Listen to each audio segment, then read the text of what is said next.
15 kabanata. Ang panghuling mga salot.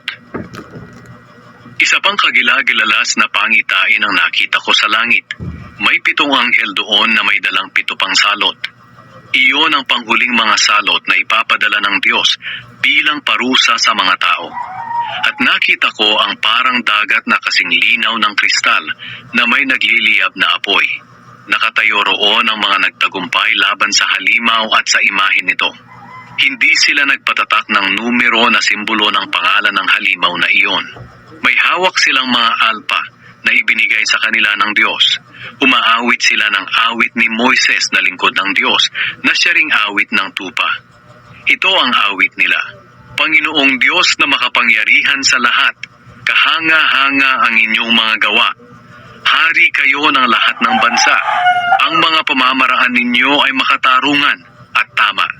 Sino ang hindi matatakot at hindi magpupuri sa inyo? Kayo lang ang banal.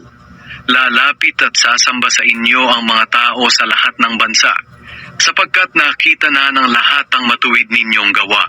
Pagkatapos nito, nakita ko na bumukas ang templo sa langit, ang toldang sambahan, kung saan nakalagay ang kautusan.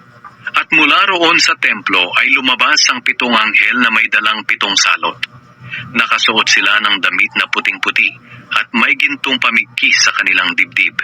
Ang isa sa 4 na buhay na nilalang ay nagbigay sa 7 anghel ng tig-isang sisidlang ginto na puno ng mga parusa ng Diyos na nabubuhay magpakailanman. Napuno ng usok ang templo dahil sa kadakilaan at kapangyarihan ng Diyos.